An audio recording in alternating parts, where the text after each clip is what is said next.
नमस्कार, आप देख रहे हैं वॉइस ऑफ एमपी और मैं हूं अब्दुल अली ईरानी। विधानसभा चुनाव सर पर है और शहर में ज्वलंत मुद्दे गरमाए हुए हैं। इन ज्वलंत मुद्दों पर जो जनप्रतिनिधि है वो कुछ बोलने को तैयार नहीं है। भारतीय जनता पार्टी की विधानसभा विधायक भारतीय जनता पार्टी के दिलीप सिंह परिहार है, भारतीय जनता पार्टी की नगर पालिका है और विधानसभा चुनाव को लेकर सरगर्मियाँ भी तेज़ है। आइए बात करते हैं, मेरे साथ एडवोकेट अमित जी शर्मा है, इनसे बात करते हैं शहर के ज्वलंत मुद्दों पे। सर, वॉइस ऑफ एमपी में आपका स्वागत है। सर, शहर में जो ज्वलंत मुद्दे हैं, विधानसभा चुनाव सर पर है, खासकर बंगला बगीचा से बात शुरू करते हैं। क्या कहेंगे सर? पिछली बार भी भारतीय जनता पार्टी ने वादा किया था और अभी तक पूरा नहीं हुआ। नीमच शहर की जो सबसे बड़ी समस्या है बंगला बगीचा समस्या, वो जसकीता से है। भारतीय जनता पार्टी के जो विधायक हैं, जो नगर पालिका अध्यक्ष हैं, जो सांसद हैं, जो जनप्रतिनिधि हैं, यहाँ तक कि मुख्यमंत्री भी आकर नीमच की जनता को झूठ बोल के गए हैं कि हम समस्या को समाधान कर देंगे। विधायक हमारे कहते हैं कि समस्या का 95% समाधान हो गया, 5% बचा है। हम कहते हैं कि मात्र 5% हुआ, 95% जनता जो है अभी परेशान है बंगला बगीचा क्षेत्र की। आप अनरजिस्टर्ड वसीयत, अनरजिस्टर्ड हिब्बानामा जो है, पारिवारिक बंटवारा जो है, जिसको कानून मान्यता देता है, उन चीज़ों को नहीं मान रहे हैं। ऐसा कैसा आपने कानून बनाया और ऐसा कानून बना के आपने जनता के ऊपर थोप दिया, और उसके ऊपर जो हर माह 1% पेनल्टी लग रही है और गाइडलाइन बढ़ती जा रही है। नई गाइडलाइन के हिसाब से जो है वो बिल बना के लोगों को थमा रहे हैं। तो बंगला बगीचा की क्षेत्र की जनता जो है एक तरीके से जो है बहुत परेशान हो चुकी है। परंतु जनता की भी ये एक जो है नकारात्मक जो रवैया है, मैं इसका दोष पूरा जनता को देना चाहूँगा, क्योंकि जो जनता है, नीमच शहर की जनता सोई हुई जनता है। यदि जनता जागरूक होकर एक बार इन जनप्रतिनिधियों को, जो झूठे नेता हैं, जो झूठ बोलते हैं बार बार जनता से, एक बार इनको सबक सिखा दे, मन में ठान ले कि इस बार इनको सबक सिखाना है, तो मैं कह रहा हूँ कि बिल्कुल उस समस्या का समाधान होगा। परंतु उसके लिए जनता को जागना पड़ेगा। सर, कितनी आबादी शहर की, मतदाता वार्ड कितना बड़ा जो तबका है इसकी वजह से परेशान है? कम से कम 15,000 तो घर हैं, भूखंड और सब मिला लो तो 20,000 के लगभग जो है प्रॉपर्टीज़ में आ रही है।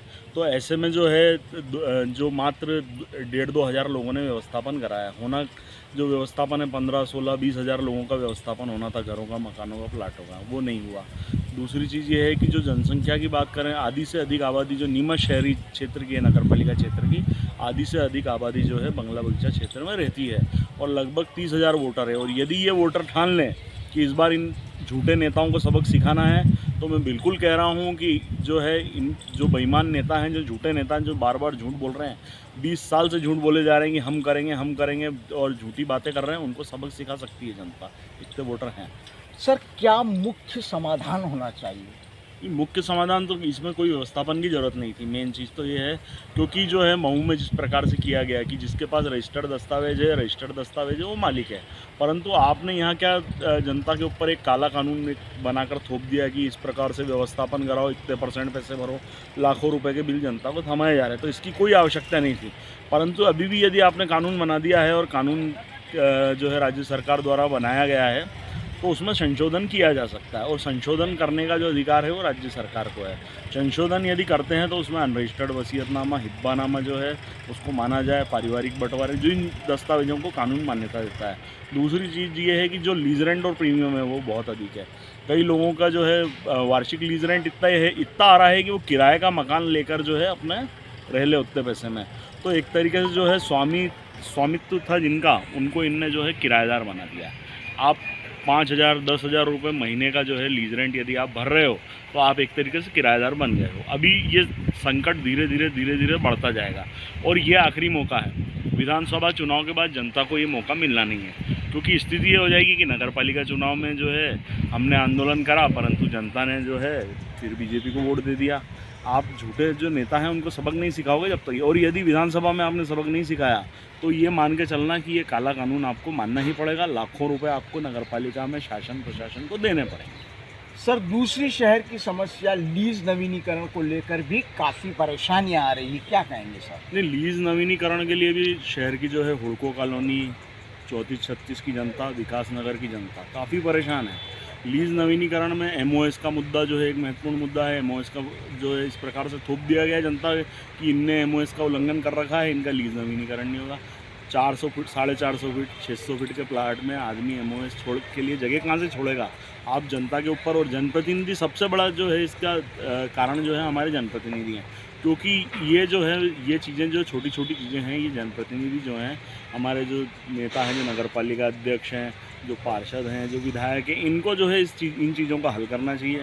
परंतु आपने उनको उलझाए जा रहे हो, जनता परेशान हो जा रही है। लीज रेंट जो है पूरे शहर में गाइडलाइन अधिक होने के कारण हर जगह का, चाहे वो विकास नगर हो, चाहे हुड़को कॉलोनी हो, चाहे टीचर्स कॉलोनी, हर जगह का लीज रेंट बहुत अधिक है।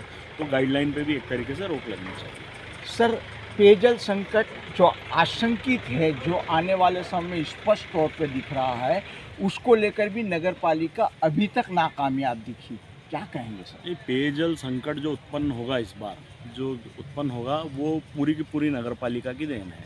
नगर पालिका अध्यक्ष जो हैं उनका जो नकारात्मक रवैया है, जो सीएमओ है उनका जो नकारात्मक रवैया है। हड़क्याखाल डैम में लंबे समय से पानी चोरी हो रहा है।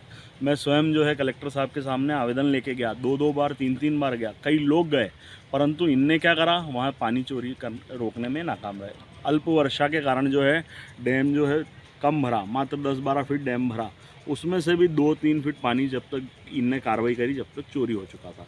यदि उसको समय पर रोक लिया जाता था आज डैम में पानी अधिक होता। और वो जो पाइपलाइनें उखाड़ी वो इनको पता था, परंतु जो सीएमओ हैं जिनकी जो मिलीभगत है वो स्पष्ट रूप से दिख रही थी कि हमने उनको समय दे दिया है कि अगली बार खेती नहीं करोगे। तो आपने क्या ठेका ले लिया उनकी खेती का? आप खुद जो है पेयजल समस्या उत्पन्न करवा रहे हो। और इस बार जो है भीषण जो है पेयजल संकट जो है जनता को झेलना पड़ सकता है। और इसके जिम्मेदार मुख्य रूप से हमारे नगर पालिका अध्यक्ष, हमारे पार्षद, हमारे सीएमओ। शहर में और क्या ज्वलंत ऐसी समस्या है जो विधानसभा चुनाव है उसमें प्रमुख रूप से लोगों के जहन में चल रही है, और क्या वो इफेक्ट कर रही है सर? नहीं, सबसे बड़ी चीज़ है एक बहाना क्षेत्र का जो ओवरब्रिज का मामला है। बार बार जो है विधायक महोदय जाते हैं, फ़ोटो खिंचा के आते हैं कि हमने जो है ओवरब्रिज हम बना देंगे, हमने इसको पास कर दिया। ये कम से कम भी 7-8 बार तो मैं इनकी फ़ोटो में देख चुका हूँ कि ओवरब्रिज बनेगा। बगाना क्षेत्र में एक बड़ी जनसंख्या रहती है और वो बहुत ज़्यादा प्रभावित है उस कारण, क्योंकि वहाँ पर जो है जब रेलवे फाटक बंद हो जाती है तो उस कारण जो है लोगों को बहुत समस्या का सामना करना पड़ता है। तो सबसे बड़ी समस्या तो बगाना क्षेत्र की जो है एक ओवरब्रिज की है। दूसरी समस्या है जो ग्वालटोली पुलिया है। आपने भी देखा होगा कि ग्वालटोली पुलिया जो है लगभग 2-2.5 साल से जो है निर्माण के लिए उसको तोड़ दिया गया और वो जो है ग्वालटोली पुलिया नहीं बनवा पाए। तो मैं ये कहता हूँ कि आप एक पुलिया नहीं बनवा पा रहे हो, आप ओवरब्रिज नहीं बनवा पा रहे हो, शहर की सड़कों की हालत खस्ता है, आप वो नहीं करवा पा रहे हो। जो यहाँ से भाटखेड़ा से लेकर डुंगलावजा तक जो है एक बार बार जाके उसमें भी स्टेटमेंट आते हैं जो हमारे जनप्रतिनिधियों के कि हम जो है यहाँ पर जो है 4 लेन बनाएंगे, 2 लेन बनाएंगे, वहाँ आज तक नहीं बनी। चुनाव से पहले कुछ थोड़ा बहुत काम हो गया वहाँ पर, उससे पहले क्या स्थिति थी? नीमच शहर में आने वाले लोग नीमच शहर को गड्ढों का शहर कहते थे, तो इतनी बुरी स्थिति थी। तो ऐसे नीमच शहर की जनता जो है चारों तरफ से जो है जो हमारे जनप्रतिनिधि इनके नकारात्मक रवैये के कारण परेशान है। जनप्रतिनिधि जो बनते हैं वो जीतने के बाद जनता की नहीं सोचते हैं, वो केवल और केवल अपनी सोचते हैं और जनता को उनसे कोई लेना देना नहीं है। तो इस बार जनता को उन्हें सबक सिखाना चाहिए। विधानसभा चुनाव पे आपने जिन मुद्दों पे बात की, बड़े ज्वलंत मुद्दे हैं, गंभीर समस्या है शहर की। ये विधानसभा चुनाव पे क्या प्रभाव डालेगी? जनमानस इसको लेकर कितना ज़्यादा उद्वेलित है? नहीं, जैसे जिन लोगों से हम मिल रहे हैं, जिनसे बात कर रहे हैं, जो पीड़ित हैं, जो परेशान हैं, जैसे एक व्यक्ति हैं, नाम नहीं लूँगा मैं, उनके पास जो है बंगला बगीचा क्षेत्र में उन्होंने व्यवस्थापन के लिए आवेदन लगाया। वीर पार्क रोड की तरफ उनका घर है, उनका 20 लाख का जो है व्यवस्थापन का बिल थमा दिया गया मात्र 2200 स्क्वायर फीट के मकान के लिए। 5 लाख रुपए उसमें पेनल्टी जोड़ दी गई। तो ऐसे जो पीड़ित लोग हैं वो माउथ पब्लिसिटी होती है जो एक दूसरे को बता रहे हैं कि इस प्रकार से हमको फंसा दिया गया है, इस प्रकार से हमको परेशान किया गया है। और बार बार जो है मुख्यमंत्री आते हैं और बोलते हैं कि जो है हम इस समस्या का समाधान करेंगे, हम ये करेंगे, हम वो करेंगे, यानी झूठे वादे कर करके जाते हैं। तो जनता को इस बार इनको सबक सिखाना चाहिए, जनता को ठान लेनी चाहिए। और सबसे अच्छी बात है कि बदलाव होना चाहिए, क्योंकि जो है जो वर्तमान में जनप्रतिनिधि हैं, जो मुख्यमंत्री से लेकर विधायक तक, वो मठाधीश बन चुके हैं अपने आप में, और वो अपने आप को बहुत ताकतवर समझने लगे कि हमारा कोई कुछ नहीं बिगाड़ सकता है, जनता तो हमें वोट देगी।